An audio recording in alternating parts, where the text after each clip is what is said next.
My sister called me a freeloader, living off our dead parents' generosity. But what she doesn't know is that I actually own the house she's been treating like her personal kingdom for the past 3 years. The look on her face when she finds out is going to be absolutely priceless. I'd love to know which corner of the globe you're watching from. And if this story speaks to you, make sure to subscribe. Tomorrow's video is one you absolutely can't miss. I'm Marcus Thompson, 29 years old, and I've been keeping this secret for longer than I probably should have. Right now, I'm sitting in my apartment in Colorado Springs, about 20 minutes from Peterson Space Force Base, where I work as a cybersecurity specialist for the Air Force. My place isn't much to look at. Standard military housing, beige walls, basic furniture, but it's mine. And more importantly, it's peaceful. No drama, no screaming matches, no one calling me worthless every other day. The house I'm talking about, the one my sister thinks she owns, is back in Phoenix, Arizona.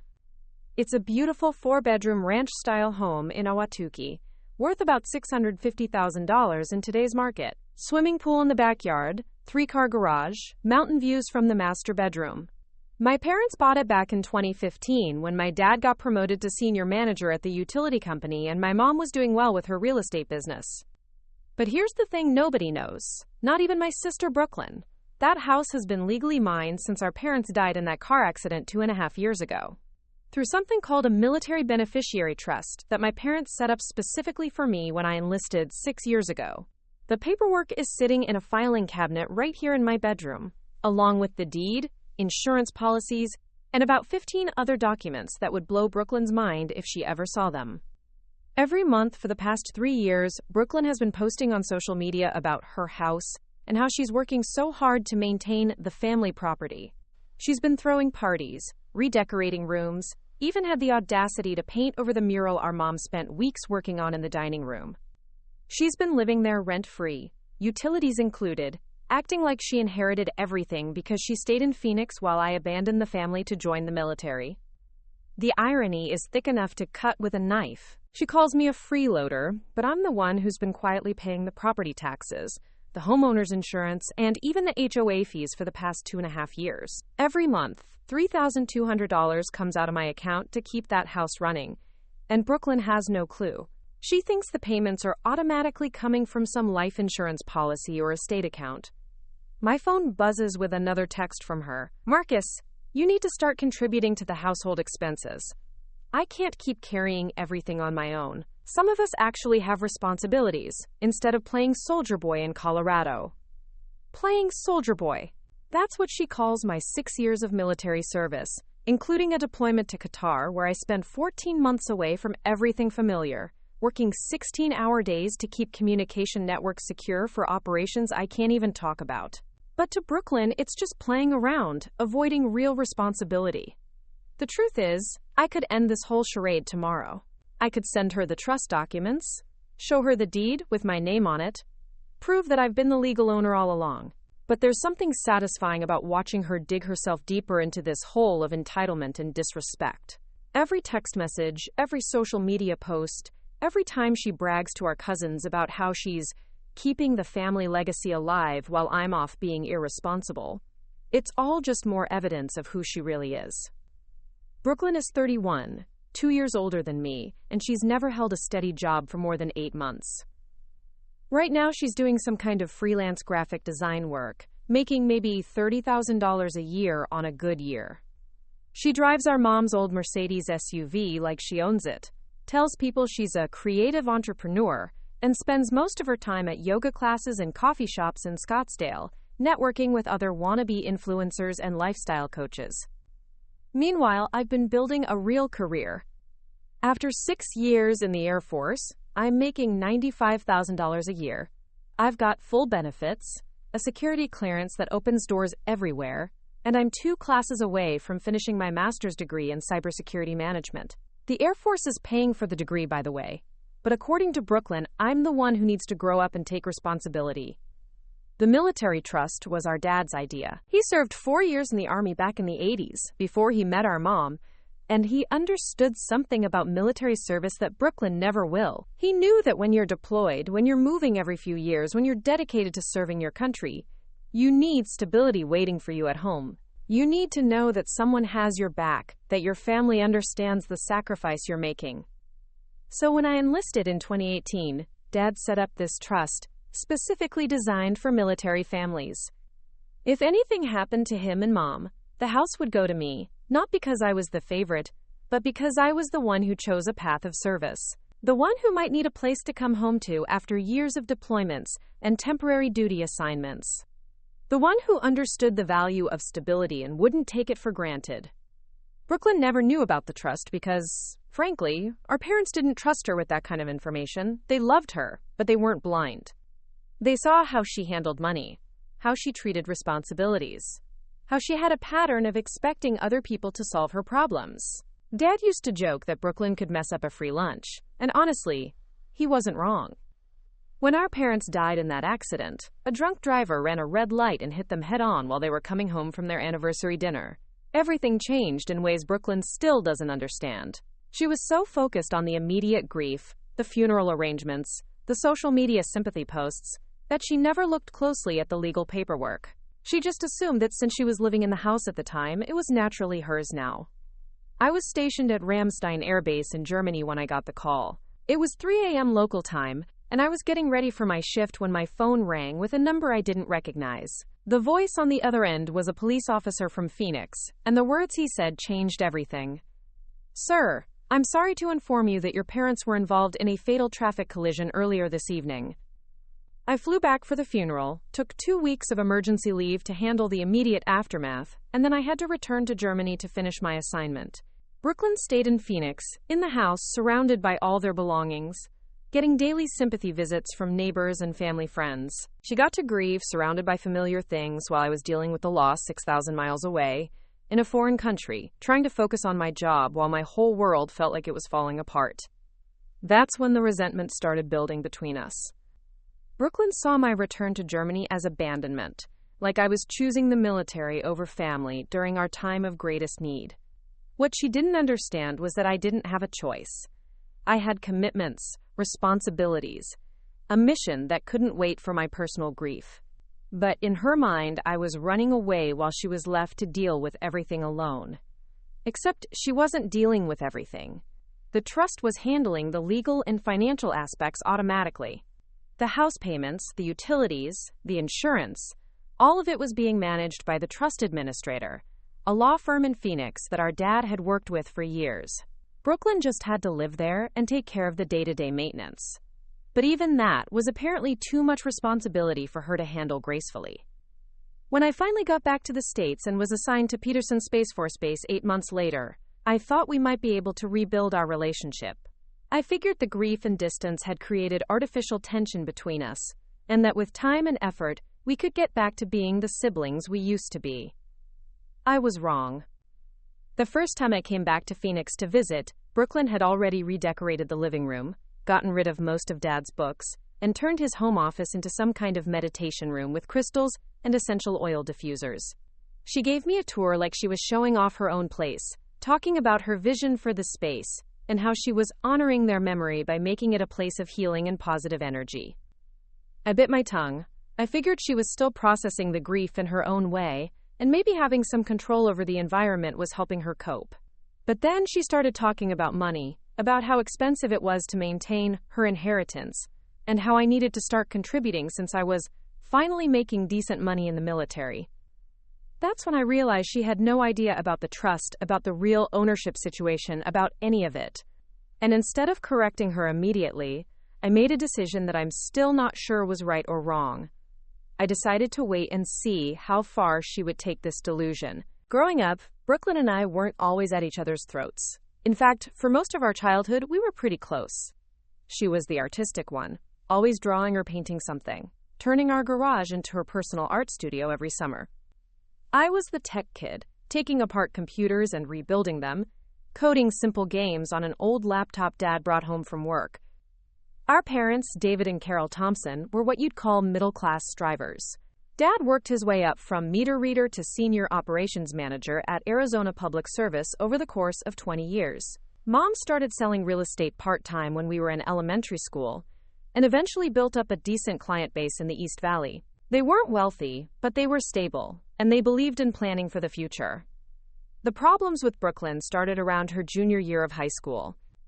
She'd always been dramatic, but something shifted when she turned 17. She started hanging out with this crowd of kids who thought they were too cool for Phoenix, too artistic for Arizona, destined for bigger things in Los Angeles or New York. Brooklyn bought into it completely.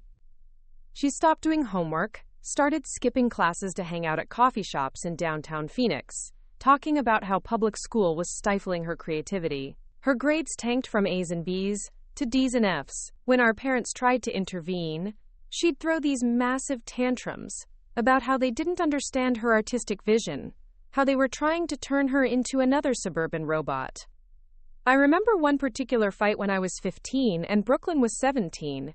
She'd been caught skipping school again, and Dad was trying to ground her. She screamed at him that he was a quote-quote sellout, who'd never taken a risk in his life, never pursued his dreams, never understood what it meant to be truly creative. The look on Dad's face was devastating. Here was a man who'd worked double shifts to pay for her art supplies, who'd driven her to every art class and workshop she'd ever wanted to attend, and she was calling him a sellout for providing stability for his family. Mom tried a different approach, signing Brooklyn up for advanced art classes at Phoenix College, thinking maybe she needed more challenging creative outlets. Brooklyn went for about 3 weeks, then stopped showing up because the instructor was too traditional and didn't appreciate her experimental techniques. Quote, "Meanwhile, I was focused on getting into a good college, maybe studying computer science or engineering. I'd been accepted to Arizona State with a partial academic scholarship, and I was planning to live at home to save money. But watching Brooklyn's behavior, seeing how it was wearing on our parents, I started thinking about other options." A lot of love and effort went into bringing this story to life. If you're enjoying it, we'd be so grateful if you'd subscribe to our channel.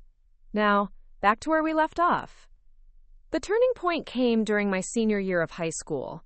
Brooklyn had dropped out 3 months before graduation, claiming she was going to get her GED and move to California to pursue her art career. Our parents were devastated, but they didn't want to cut her off completely, so they agreed to let her stay in the house while she figured things out. Figuring things out, in Brooklyn's case, meant sleeping until noon, using the garage as an art studio, and expecting Mom and Dad to pay for her art supplies, her car insurance, her cell phone, and basically all her living expenses. She'd occasionally sell a painting at some local art fair for $50 or $100, then act like she was supporting herself as a professional artist. One evening, I found Dad sitting alone in the kitchen after dinner, looking exhausted. Brooklyn had just spent 20 minutes at the dinner table explaining her latest business idea, some kind of online art therapy coaching program that was going to make her rich. She needed a website, professional photos, business cards, maybe a loan to get started. Always needing something, always having the next big plan that required other people's money. "Marcus," Dad said, looking up as I grabbed a glass of water, "can I ask you something?" "Sure, Dad." "Are you really sure about ASU? About staying here for college?" I sat down across from him. "What do you mean?" He was quiet for a moment, choosing his words carefully. "I've been thinking about my Army years lately. Best 4 years of my life, honestly. Taught me discipline, responsibility, gave me skills I still use every day, showed me what I was capable of when I was pushed." I could see where this was going, and part of me was already intrigued. "I'm not saying you should enlist," he continued, "but I've been watching you and Brooklyn these past few years, and I see 2 completely different approaches to life. You've got discipline, you think before you act, you understand that good things take work. Those are military values, son." That conversation planted a seed that grew over the next few months. I started researching military options, talking to recruiters, learning about the benefits and opportunities available. The Air Force particularly appealed to me because of their focus on technology and cybersecurity. I could serve my country and build valuable skills at the same time. Brooklyn, predictably, thought I was insane when I told the family about my decision to enlist. "You're throwing your life away," she said, pacing around the living room like a caged animal. "College is supposed to be about expanding your mind, exploring ideas, becoming who you're meant to be. The military is just going to turn you into another mindless drone." Says the person who dropped out of high school, I replied, which probably wasn't the most mature response, but I was 18 and tired of her lectures about life choices. That's different, she snapped. I'm following my passion, you're just running away because you're scared of real life. The accusation stung because there was a tiny grain of truth in it. I was running away, but not from real life. I was running away from the dysfunction that was consuming our household. Brooklyn's constant drama, her unrealistic expectations, her assumption that other people would always be there to catch her when she fell. I wanted to be around people who understood commitment, who took responsibility seriously, who didn't think the world owed them anything. When I left for basic training at Lackland Air Force Base in San Antonio, Brooklyn didn't even say goodbye. She was upset about some art project that hadn't worked out the way she wanted, locked in her room, blasting music and probably painting angry abstract pieces about how nobody understood her. Mom and Dad drove me to the airport. Dad shook my hand and told me he was proud of me. Mom cried, but she was trying to hide it. As we stood at the security checkpoint, Dad pulled me aside. Marcus, I want you to know something. Your mother and I have been talking, and we've decided to set up a trust for you, something that will protect your interests while you're serving. I didn't fully understand what he meant at the time. I figured it was just some kind of savings account or investment fund. If anything happens to us while you're gone, he continued, we want to make sure you have stability to come home to. The house, the important assets. They'll be held in trust specifically for you because of your military service. What about Brooklyn? I asked. Dad's expression grew serious. Brooklyn will be taken care of, but she needs to learn responsibility first. The trust is designed to protect the family assets from impulsive decisions. At the time, I thought he was being overly cautious. Our parents were healthy, still relatively young. The idea that something might happen to them felt abstract, impossible. I was more focused on the immediate challenge ahead. Surviving basic training, succeeding in my technical school, proving that I'd made the right choice. Basic training was exactly what I needed. 8.5 weeks of structure, challenge, and purpose. For the first time in years, I was surrounded by people who were all working toward the same goals, who understood that individual success depended on team success, who didn't expect special treatment or make excuses when things got difficult. Meanwhile, back in Phoenix, Brooklyn was settling into a pattern that would define the next several years.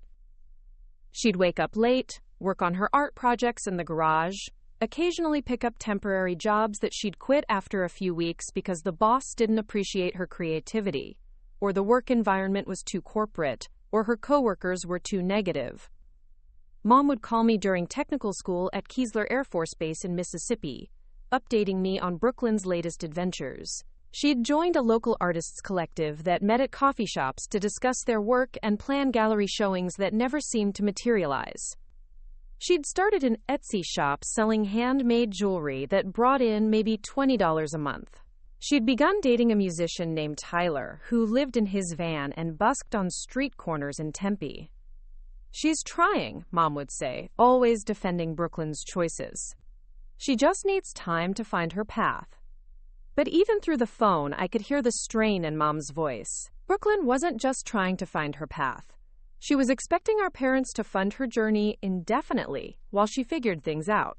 And our parents, who had always been supportive but practical, were starting to feel the financial pressure of supporting an adult child with no clear direction or timeline for independence. After technical school, I was assigned to Ramstein Air Base in Germany. My first real assignment, my first taste of life as an adult in the military. The work was challenging and meaningful, maintaining cybersecurity protocols for critical communications networks. I was learning skills that would be valuable for the rest of my career, working with cutting-edge technology, contributing to missions that actually mattered. Brooklyn's reaction to my assignment was typical. She posted on social media about how I was abandoning the family and choosing strangers over blood. She seemed to think that my decision to serve my country was somehow a personal attack on her and our parents. The reality was that I was finally becoming the person I was meant to be. Independent, capable, contributing something meaningful to the world. And with every month that passed, the contrast between my path and Brooklyn's became more obvious to everyone except Brooklyn herself. The call came at 3:17 a.m. on a Tuesday in March. I was in my dorm room at Ramstein, had just finished a 12-hour shift monitoring network traffic for potential security breaches across 3 different time zones. My body was exhausted, but my mind was still wired from the caffeine and adrenaline that comes with high-stakes cybersecurity work. The phone display showed an international number I didn't recognize. In the military, especially when you're working in communications and intelligence, you learn that unexpected calls at strange hours usually mean something serious has happened. I answered on the second ring. Senior Airman Thompson? Yes, this is Thompson. This is Sergeant Rodriguez with the Phoenix Police Department. Sir, I need to inform you that your parents, David and Carol Thompson, were involved in a fatal vehicle collision this evening. The words hit me like a physical blow. I sat up in bed, suddenly completely awake, my heart hammering against my ribs. I'm sorry, can you repeat that? Your parents were killed in a traffic accident around 9:30 p.m. local time. A drunk driver ran a red light at the intersection of Chandler Boulevard and Rural Road. They were pronounced dead at the scene. The room started spinning. I pressed my back against the wall, trying to process what I was hearing. Sir, are you still there? Yes, I'm here. What do I need to do? We'll need you to contact the medical examiner's office within the next 48 hours to make arrangements. Do you have family in the area who can help with immediate decisions? My sister, Brooklyn, she lives with them. We've already notified her. She's the one who gave us your contact information. After I hung up, I just sat there in the dark for maybe 20 minutes staring at nothing.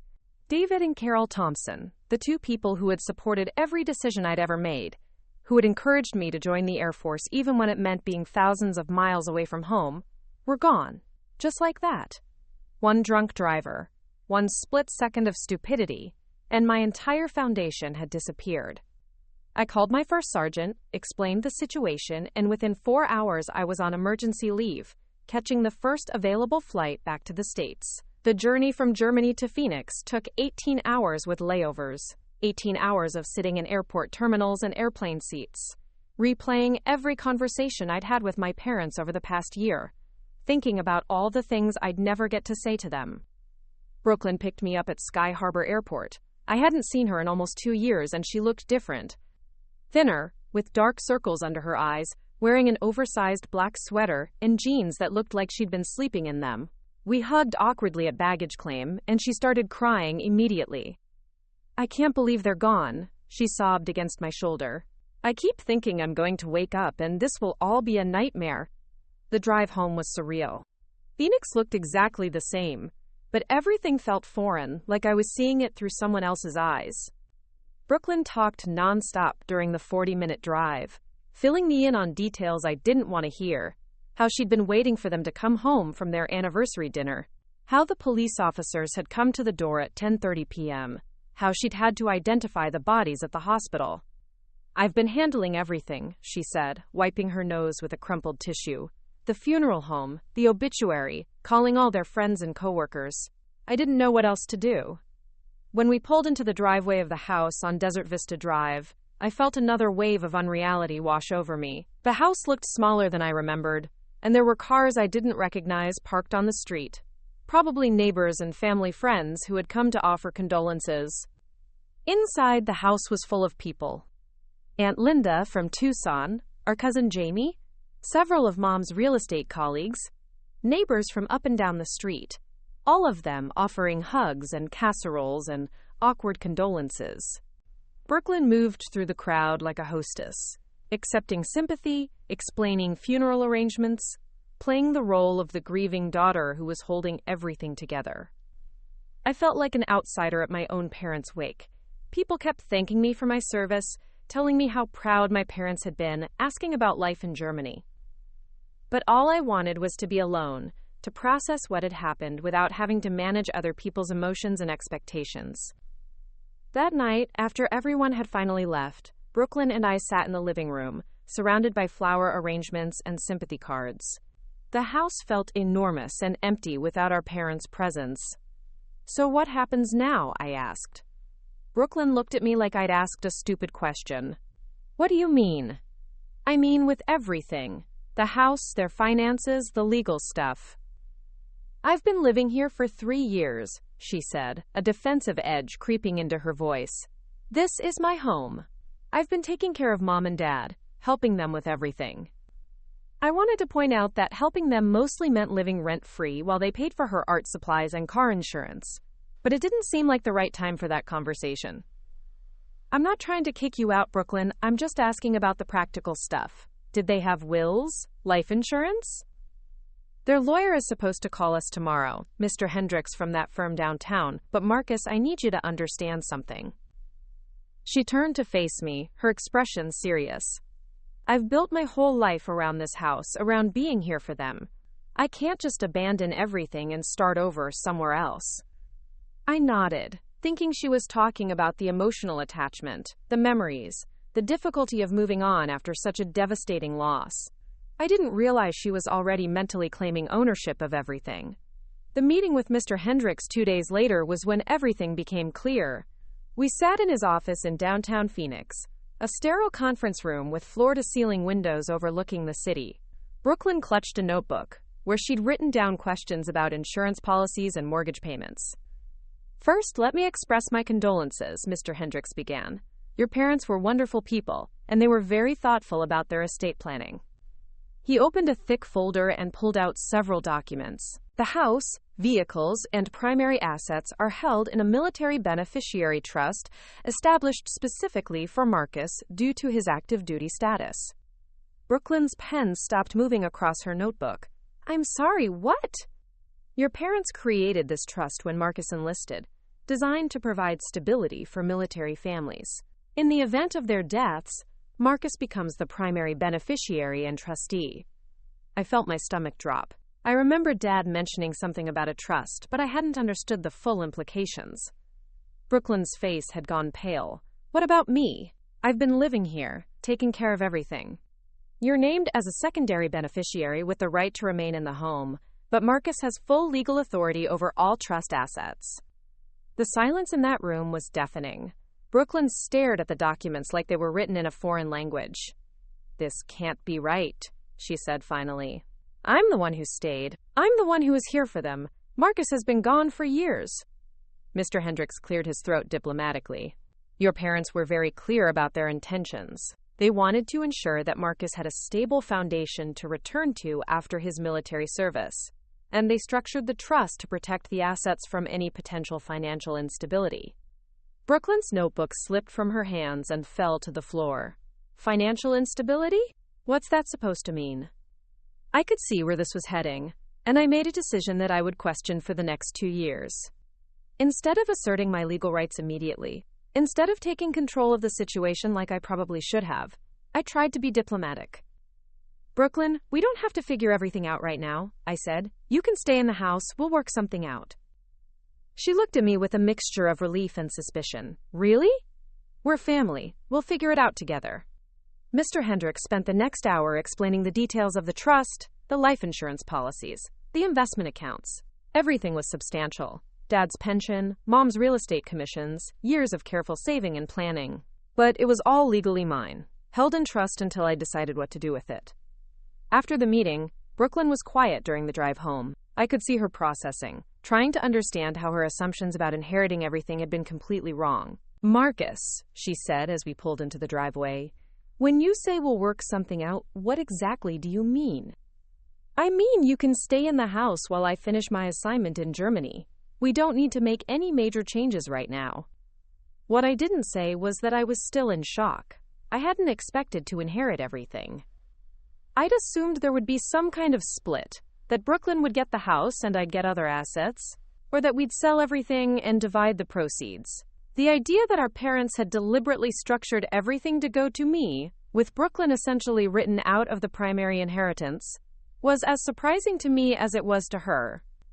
But I was also starting to understand their reasoning. Over the past 3 years, while I'd been building a career and developing real-world skills, Brooklyn had been stagnating. She was 28 years old, still living at home, still expecting our parents to subsidize her artistic dreams, while she contributed nothing meaningful to the household. The funeral was 2 days later, a packed service at the Methodist church where our parents had been members for 15 years.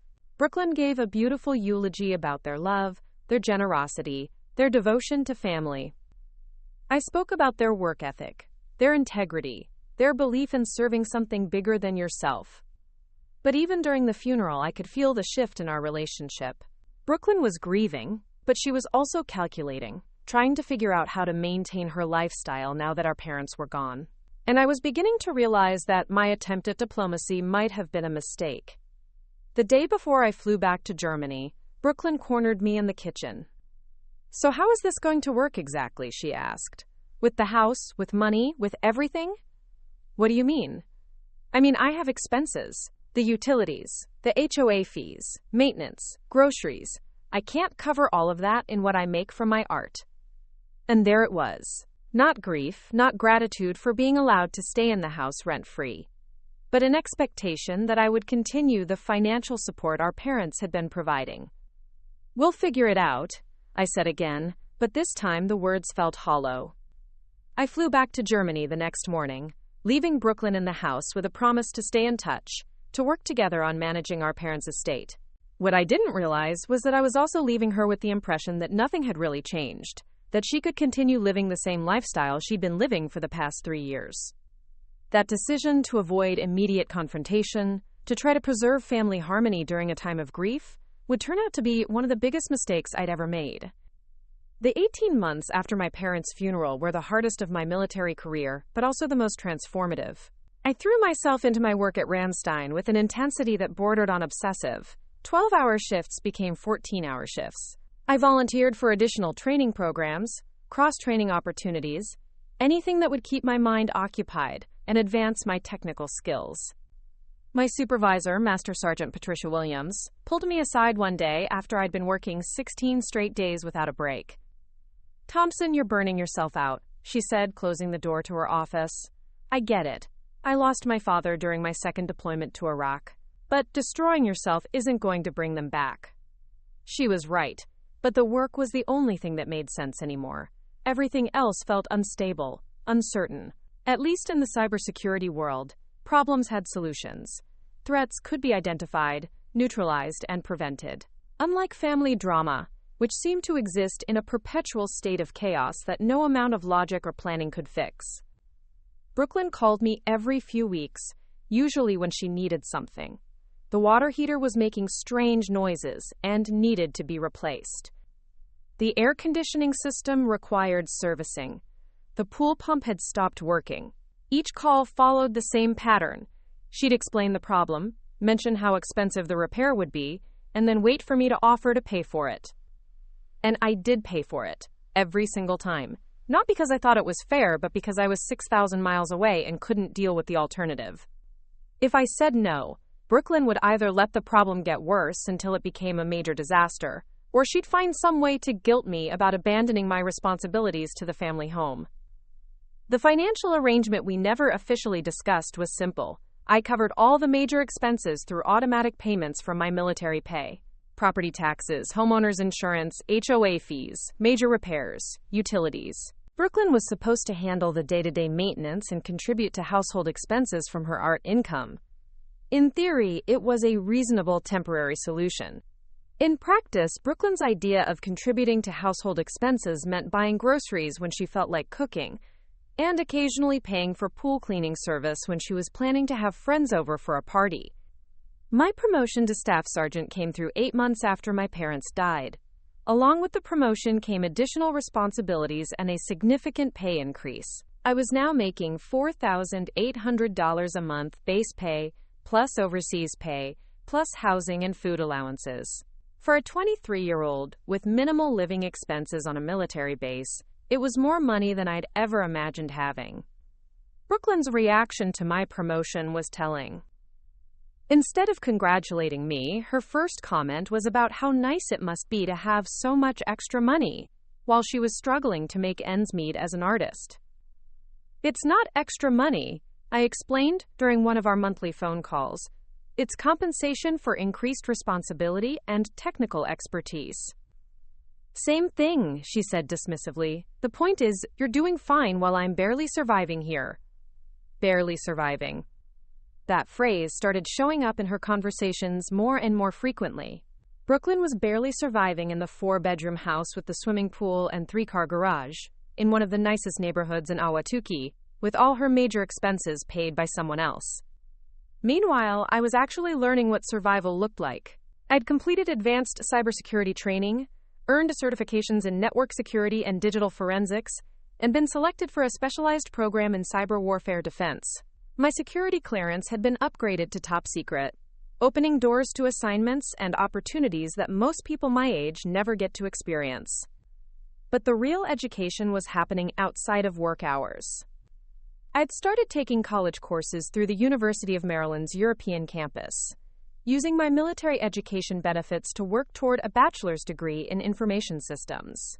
3 nights a week, after 12-hour workdays, I'd sit in classrooms with other military personnel who were just as committed to building their futures. The contrast between my life and Brooklyn's became more apparent with every conversation. While I was studying network architecture and database management, she was posting Instagram photos of her latest paintings with captions about following your passion and refusing to conform to society's expectations. While I was earning certifications that would be valuable in civilian careers, she was attending workshops on chakra alignment and crystal healing. The breaking point in our long-distance relationship came during my second Christmas overseas. I'd arranged to have a $200 gift card sent to Brooklyn, so she could buy herself something nice for the holidays. Instead of a thank you, I got a 40-minute phone call about how insulting it was to receive a gift card instead of a thoughtful present. "It's like you don't even know me," she complained. "A gift card is what you give to your mailman, not your sister." "Brooklyn, I'm in Germany. I don't exactly have access to the mall." "You could have ordered something online. Put some thought into it. This just feels like you're paying me to go away." The irony was overwhelming. I was literally paying for her to have a place to live, and she was upset about the method of my holiday gift. That's when I started making some changes to our arrangement. Instead of automatically paying for every repair and expense, I began requiring Brooklyn to get multiple quotes and approval before making purchases. When she wanted to repaint the living room, I told her she could pay for it herself if she wanted a change. When she complained that the internet service was too slow for her online art classes, I suggested she upgrade it with her own money. Her response was predictable. I was controlling, micromanaging, treating her like a child. According to Brooklyn, I was using money as a weapon to punish her for staying in Phoenix instead of joining the military. "You act like you're doing me some huge favor," she said during one particularly heated phone call, "but that house is just as much mine as it is yours. Mom and Dad wanted both of us to have a home." I didn't correct her about the trust arrangements. I should have, but part of me was curious to see how far she'd take this narrative of equal ownership and shared responsibility. The answer was, pretty far. By my 3rd year overseas, Brooklyn had completely transformed the house. She'd turned Dad's home office into an art studio, covering the walls with her paintings and setting up easels and canvases everywhere. She'd converted the formal dining room into what she called a meditation space, complete with yoga mats, singing bowls, and an altar decorated with crystals and incense burners. The garage, which used to house Dad's workshop and Mom's car, had become Brooklyn's main art studio. She'd installed professional lighting, storage systems for supplies, and a kiln for pottery projects. All of this renovation was funded by me, of course, because it was maintaining and improving the family property.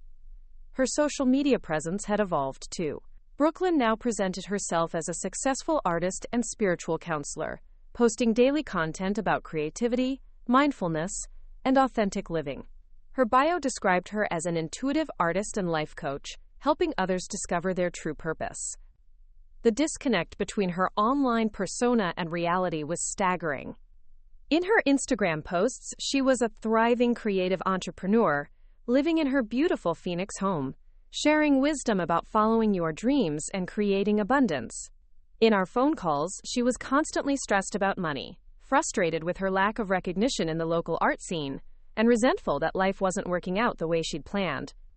My own life was heading in the opposite direction. I'd been selected for early promotion to technical sergeant, a rank most people don't reach until they've been in the Air Force for at least 8 years. My performance evaluations were consistently excellent. My supervisors were recommending me for leadership positions, and I'd been accepted into an advanced degree program that would be fully funded by the military. More importantly, I was developing real confidence in my abilities and judgment. The military had taught me that competence comes from preparation, practice, and accountability. You can't fake your way through a cybersecurity crisis or charm your way out of a failed mission. Results matter, and consistent results come from consistent effort and continuous improvement. When my assignment to Ramstein ended after 3 years, I had several options for my next posting. I could have requested an assignment to a base in California, Texas, or Florida, someplace warm where I could have a higher quality of life and more opportunities for outdoor activities. Instead, I requested Peterson Space Force Base in Colorado Springs, partly because it offered incredible career opportunities in cybersecurity and space operations, but mostly because it was only a 12-hour drive from Phoenix, close enough that I could finally address the Brooklyn situation in person. The decision felt like putting on armor. For 3 years, I'd been managing our family crisis from a distance, making compromises and accommodations that didn't reflect the actual legal and financial realities. I'd been hoping that given enough time and space, Brooklyn would mature, develop some sense of responsibility, maybe even find a way to become genuinely self-sufficient. Instead, she'd become more entitled, more demanding, and more convinced that the world owed her something. She'd turned my parents' house into her personal kingdom, funded by my military pay, while presenting herself online as an independent success story.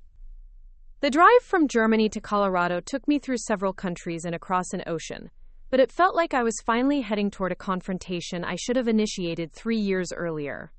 I was no longer the grieving 20-year-old who'd wanted to avoid family conflict during a time of loss. I was now a 26-year-old technical sergeant with top-secret clearance, advanced technical training, and 3 years of experience making decisions under pressure. I had savings, career prospects, and most importantly, legal documents that clearly established my authority over the situation. Brooklyn had no idea what was coming, but she was about to find out that her little brother had grown up, and the free ride was coming to an end. The call that changed everything came on a Thursday evening in September. I was in my apartment in Colorado Springs, reviewing technical manuals for a certification exam, when my phone rang. Brooklyn's name appeared on the screen, which was unusual because she typically texted first to see if I was available to talk. "Marcus, thank God you picked up," she said, her voice tight with stress. "We have a serious problem." I set down my manual and prepared myself for whatever crisis she'd discovered. Over the past year, these emergency calls had covered everything from a minor roof leak that she'd described as a, quote, potential structural disaster, to a neighbor's complaint about her late-night art parties. "What's going on?" Some woman from a law firm called today asking about property taxes. Apparently, there are back taxes owed on the house, and if they're not paid within 30 days, there could be legal action. I felt my stomach tighten. I'd been paying the property taxes automatically through the trust account for the past 3 years. There shouldn't be any back taxes. Which law firm? Henderson and Associates. The woman said her name was Jennifer something. She wants to schedule a meeting to discuss payment arrangements. Henderson and Associates. I knew that name from the trust documents. They were the firm that managed the legal aspects of my parents' estate, but they shouldn't be calling about tax issues unless something had gone seriously wrong. "Brooklyn, I need you to give me the exact message she left, word for word." She said there are outstanding property taxes for 2022 and 2023, totaling around $18,000, and that the county is preparing to file a lien against the property. That was impossible. I pulled up my banking app while she was talking, scrolling through 3 years of automatic payments. Every property tax bill had been paid on time, directly from the trust account. Did she say anything else? She mentioned something about the property being transferred out of trust management last year, and that the new owner is responsible for all outstanding obligations. The words hit me like a physical blow. Transferred out of trust management. There was only one way that could have happened, and it required forged documents or fraudulent representation. "Brooklyn," I said, trying to keep my voice steady, "I need to ask you something directly. Have you signed any legal documents related to the house in the past year?" There was a pause that lasted just a little too long. What kind of documents? Any kind. Loan applications, property transfers, tax appeals, anything that required your signature as a resident or family member. Another pause. There was something last year. A guy came to the door saying there was some kind of error with the property records. He said the house was still listed under mom and dad's names instead of the surviving family members, and that it needed to be updated to avoid complications with taxes and insurance. I closed my eyes and leaned back in my chair. What exactly did you sign? Just some forms to correct the property records? He said it was routine paperwork that needed to be filed with the county to update the ownership information after mom and dad died. Do you have copies of what you signed? He said the copies would be mailed to me once everything was processed, but I never got them. Of course she didn't, because what she'd actually signed were documents transferring the property out of the military trust and into her name as sole owner. Some scammer had identified her as an easy target, probably through public records of our parents' deaths, and convinced her to sign away my legal ownership of the house. Brooklyn, you need to understand something. That wasn't routine paperwork. You signed documents that illegally transferred ownership of the house from the trust to yourself. And then you or someone else stopped paying the property taxes, which is why there's now $18,000 owed to the county. That's impossible, she said, but her voice had lost its confident edge. The guy was legitimate. He had business cards, official-looking forms, everything. Did you verify his identity? Call the county to confirm he was authorized to handle property transfers. Silence. Brooklyn, did you do any kind of verification at all? Why would I need to? He explained everything clearly. He said it was just updating the records to reflect current ownership. I stood up and started pacing around my living room, trying to process the full scope of what she'd done. Not only had she been tricked into signing fraudulent documents, but she'd apparently been living in the house for the past year believing she actually owned it, which explained her increasingly entitled attitude during our phone calls. So you've been thinking you own the house for the past year? Well, yeah. I mean, I've been living here, taking care of everything, paying for maintenance and improvements. It made sense that the legal paperwork would eventually catch up to reality. What about the property taxes? If you thought you owned the house, why weren't you paying them? I thought they were still being handled automatically like they always were. Nobody told me that would change. The breathtaking irresponsibility was almost impressive. She'd signed documents she didn't understand, accepted ownership of a property worth $650,000, and then failed to fulfill the most basic obligation of property ownership. I'm driving down there this weekend, I said. Don't sign anything else, don't talk to anyone else about the property, and don't make any agreements about payment plans until I get there. Marcus, you're scaring me. How bad is this? The honest answer was that it was potentially catastrophic. If the fraudulent transfer had been recorded with the county, it might take months or years of legal action to undo. If liens had been placed against the property, we could be looking at forced sale or foreclosure. And if Brooklyn had been representing herself as the legal owner for tax and insurance purposes, there could be additional fraud charges. But I didn't want to panic her over the phone, especially since I needed her cooperation to fix the situation. We'll figure it out, I said. Just don't do anything until I get there. The drive from Colorado Springs to Phoenix took 12 hours. 12 hours of alternating between fury and disbelief. How could someone be so careless with legal documents? How could she live in a house for a year thinking she owned it without ever questioning why she wasn't receiving tax bills or insurance statements? But underneath the anger was a growing realization that this crisis might actually be an opportunity. For 3 years, I'd been managing Brooklyn's irresponsibility from a distance, making accommodations and compromises that enabled her worst impulses. Now she'd created a situation that required immediate, decisive action, and I was finally in a position to take control. I arrived at the house on Saturday morning to find Brooklyn's car in the driveway, along with a white pickup truck I didn't recognize. Through the front window, I could see people moving around inside, and I could hear music playing loudly enough to be audible from the street. I used my key to enter through the front door and walked into what looked like the aftermath of a party. Empty beer bottles on the coffee table, pizza boxes stacked on the kitchen counter, strangers lounging on the furniture like they lived there. Brooklyn appeared from the kitchen wearing paint-splattered clothes and carrying a mimosa. "Marcus, you had a great time." "Everyone, this is my brother I told you about, the military guy." Three people I'd never seen before waved casually from the living room. A woman with bright purple hair was painting her nails on the coffee table. A guy with multiple face piercings was scrolling through his phone while sitting in Dad's favorite chair. Another woman was stretched out on the couch, apparently taking a nap. "Brooklyn, can I talk to you privately?" "Sure, but first let me introduce you to everyone. This is Sage. She's a performance artist from Sedona." "That's Phoenix." "Yes, that's really his name. He does installation pieces with recycled materials." "And Casey is a sound healer who's been helping me work through some emotional blockages." I looked around the room, taking in the full scope of the situation. These weren't friends visiting for the weekend. Based on the personal belongings scattered around, the makeshift sleeping arrangements, and Brooklyn's casual attitude, these people were living here. "How long have your friends been staying here?" "It's not really staying," Brooklyn said, leading me toward the kitchen. "It's more like a creative collective.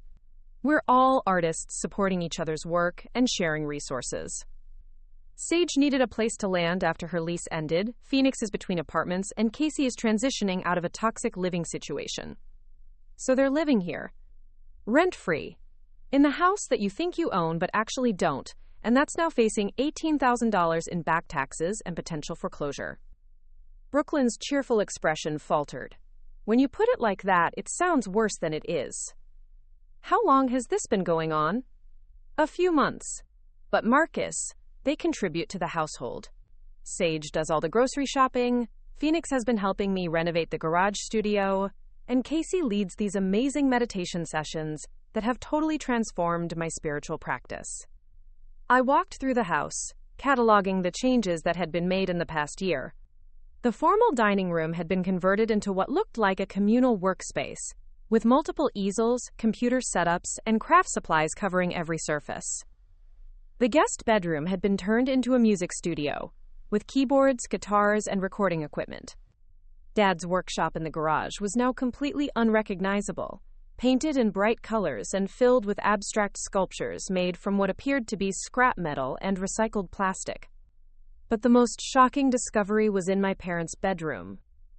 The furniture had been rearranged, personal photographs had been removed, and the space had been redecorated in what Brooklyn probably called bohemian chic, but looked more like a college dorm room designed by someone with no sense of taste or boundaries.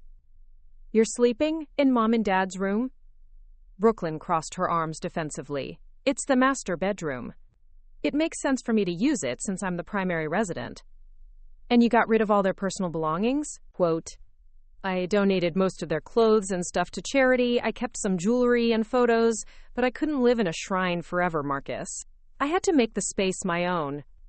I stood in the doorway of what used to be my parents' bedroom, looking at the purple tapestries on the walls, the crystals arranged on the dresser, the dream catcher hanging where my mother's cross used to be, and I realized that the woman standing next to me was a stranger.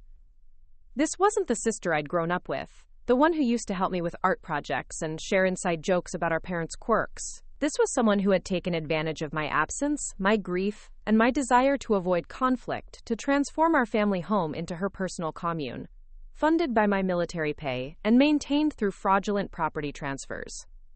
The conversation I'd been avoiding for 3 years was about to happen, and this time there would be no compromises or diplomatic solutions. "Brooklyn, we need to talk, just you and me. Send your friends somewhere else for a few hours."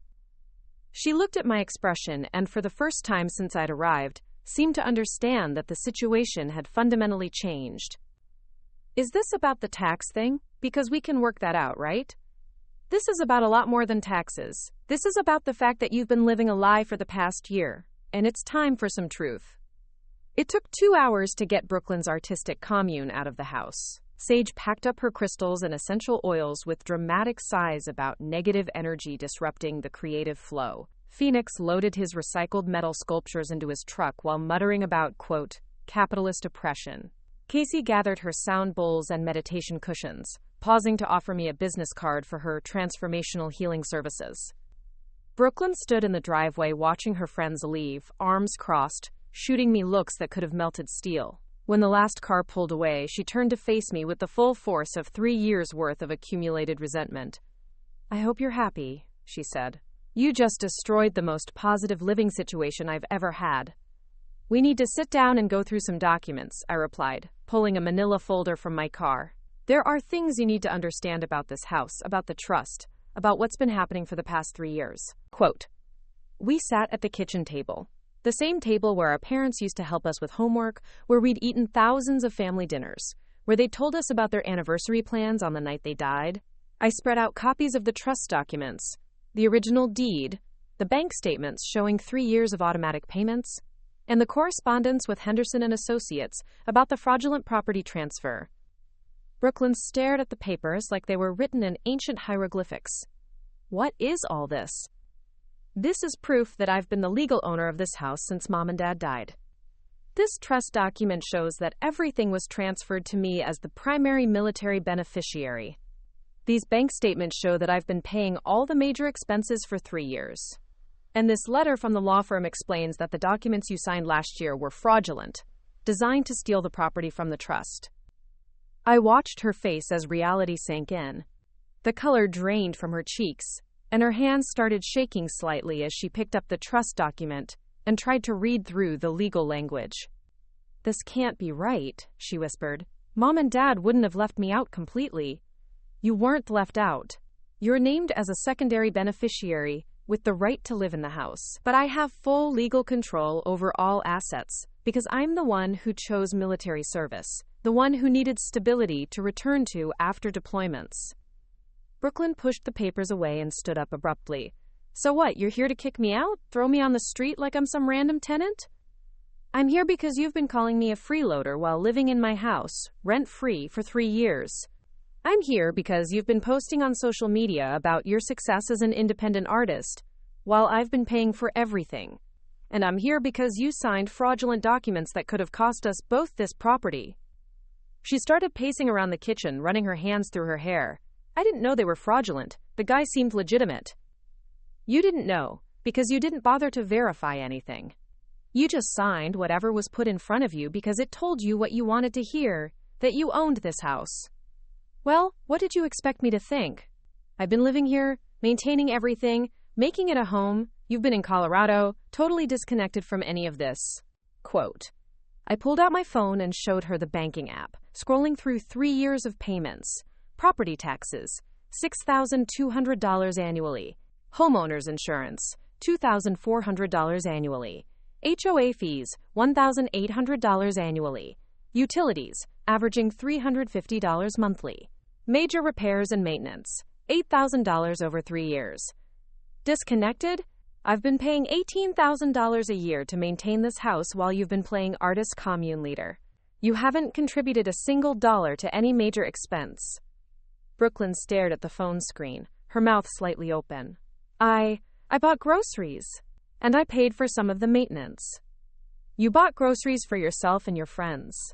And the only maintenance you paid for was cosmetic stuff for your art projects." The argument that followed was 3 years of suppressed frustration finally exploding. Brooklyn accused me of being controlling, manipulative, using my military status to claim authority I didn't deserve. I laid out every example of her irresponsibility, every time she'd taken my financial support for granted while criticizing my life choices. Finally, I'd had enough.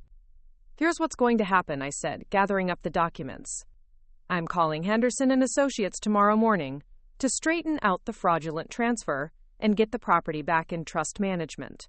I'm paying the back taxes to prevent any liens or legal action. And then you and I are going to establish some new ground rules for how this arrangement works." "What kind of ground rules?" I pulled out a notebook where I'd been writing down my thoughts during the drive from Colorado. "First, no more random people living here without my approval. This isn't a hostel for struggling artists. Second, you start contributing $800 monthly toward utilities and maintenance. Third, any major changes to the house require my written permission. And fourth, you stop posting on social media about owning this property or being an independent success story." Brooklyn's face flushed red. "You can't be serious." $800 a month? That's more than half of what I make. Then make more money, get a real job. Stop expecting other people to subsidize your lifestyle choices. This is my home, Marcus. I have rights. I stood up and looked her directly in the eyes. Your rights are whatever I decide they are. I own this house. I've been paying for everything for 3 years. You're here because I've allowed you to be here, not because you have any legal claim to anything. Quote, the words hung in the air between us, harsh but necessary.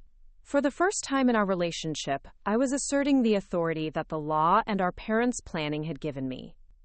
Brooklyn slumped back into her chair, tears starting to form in her eyes. So that's it? You're just going to control everything from now on? I'm going to protect my investment and make sure this property is managed responsibly, something you've proven you can't do. Over the next few days, I worked with Henderson and Associates to unravel the fraudulent property transfer.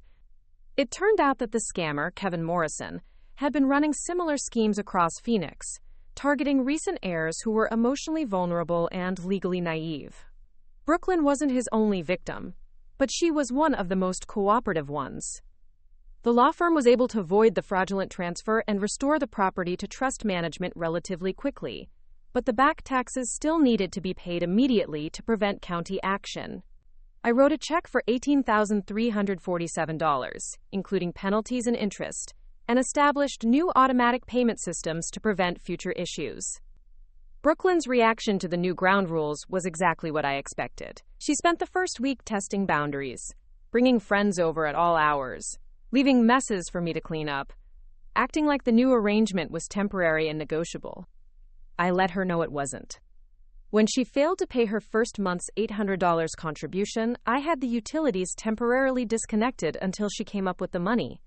When she threw a party that resulted in damage to the hardwood floors, I deducted the repair costs from her security deposit and made it clear that future damage would result in immediate eviction. The most satisfying moment came when she realized she'd have to take down all her social media posts about being a homeowner and successful entrepreneur. The online persona she'd built over the past year, the image of independence and creative success, all of it was based on lies she'd been telling herself and her followers. My audience is going to think I'm a fraud, she complained. Your audience should think you're a fraud, because that's what you've been. 6 months later, Brooklyn moved out, not because I kicked her out, but because she finally found a legitimate job as a graphic designer with a marketing firm in Scottsdale, and she wanted to rent an apartment closer to work. The $800 monthly contribution had forced her to budget seriously for the first time in her adult life, and apparently she'd discovered that she actually enjoyed having her own money and independence. We're not close now, but we're not enemies either. She texts me occasionally, usually to share some professional accomplishment, or to ask advice about investments or career decisions. The entitled, irresponsible woman who used to call me a freeloader has been replaced by someone who finally understands the value of earning what you have. I still own the house in Phoenix, and I rent it out to a military family stationed at Luke Air Force Base. The rental income covers all expenses and provides additional investment capital for my retirement planning. When I eventually leave the Air Force, I'll have a paid-off house in one of the fastest-growing cities in America, plus a substantial investment portfolio built on military savings and disciplined financial planning. The military trust that my parents established wasn't just about property ownership. It was about teaching responsibility, protecting assets from impulsive decisions, and ensuring that their son, who chose to serve his country, would have stability and security when he needed it most. Brooklyn learned that lesson the hard way, but she did learn it. Sometimes the people we love need to face real consequences before they're willing to grow up and take responsibility for their choices. And sometimes being the responsible one means having the courage to stop enabling irresponsible behavior, even when it's your own family. The house in Phoenix sits quietly now, home to a young Air Force family who appreciates what they have and takes care of it properly. The pool is clean, the lawn is maintained, the bills are paid on time. It's what my parents always wanted, a home that represents stability, responsibility, and respect for the sacrifices that make that stability possible. As for Brooklyn, she's building her own life now, one paycheck and one responsible decision at a time. It took her 31 years to figure out what I learned in basic training. That real success comes from earning what you have, not from expecting other people to provide it for you. And maybe that's the most important lesson of all. Looking for more? We've got 2 amazing stories ready for you right on screen. If this one touched you, these are absolutely worth your time. Click to watch them now. And hey, subscribe and hit that bell to never miss our latest uploads.